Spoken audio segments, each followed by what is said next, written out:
Google just leaked its own worst mistake, and almost nobody caught it, because it wasn't hiding in the Pro XL listing at all. It was hiding in the phone everyone assumed didn't matter. An Amazon listing surfaced with pricing and storage details for the standard Pixel 11, and buried inside it is a number that quietly tells you everything about what's coming for the Pro XL. Tell me in the comments if you already caught this leak, because I want to know how many of you clocked it before I did. Here's the setup. The base Pixel 11 is reportedly dropping the 128GB option entirely, starting instead at 256GB and topping out at 512GB. Good news on paper. Genuinely good news. People have been begging for more base storage for years, and it looks like Google finally listened. But storage upgrades don't show up out of nowhere. The base Pixel 11 is rumored to sit around $80.99, and the 512GB version is reportedly pushing past $1,000, somewhere close to $119. Read that again. That's not the Pro. That's not the Pro XL. That's the cheap one. The phone that used to be the entry point into the entire lineup. And that's the detail that should be setting off alarms if you're eyeing the Pro XL, because if the floor just moved up that much, the ceiling isn't staying where it was either. Here's the bridge that connects all of this. The $1,000 barrier already broke last generation with the Pro and Pro XL. That seal doesn't go back on. Once buyers get comfortable crossing four figures for a phone, pulling that number back down basically never happens. So heading into this launch, the expectation is that Pro and Pro XL pricing holds steady with last year at minimum, and more likely climbs a bit further. And the uncomfortable truth is, that crowd has already proven they'll pay it. That's actually the scariest part of this whole story. The Pro XL buyer isn't the price-sensitive shopper deciding between three phones at Best Buy. They're the one who shows up on day one no matter what the number says. Which means Google has almost no pressure to hold this line. Now here's where the timing makes it worse. The Pixel 11 lineup is expected to land before the next iPhone does. And right now sitting on shelves is a $799 iPhone with a 128Hz display, an upgraded camera, and double the base storage compared to the generation before it.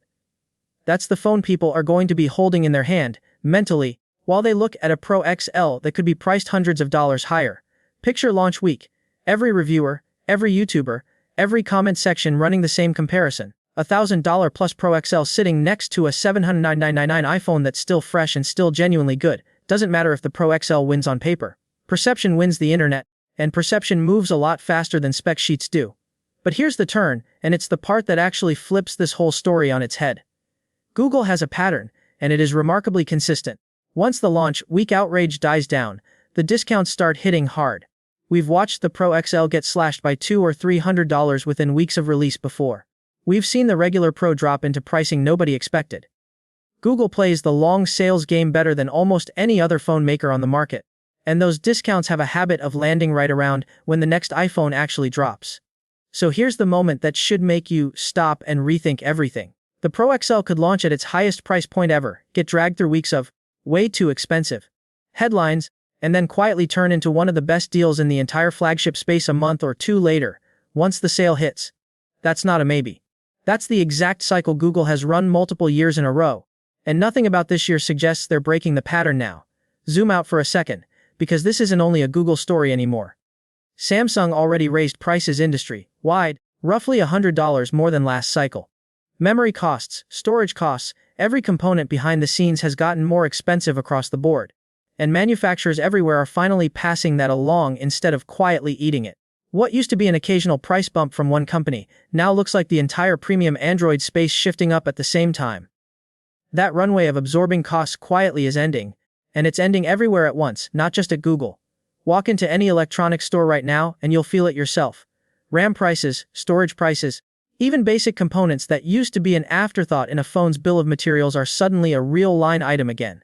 For years, phone makers found ways to hold the line on pricing even while everything underneath got more expensive, almost like they were absorbing the hit just to keep customers happy.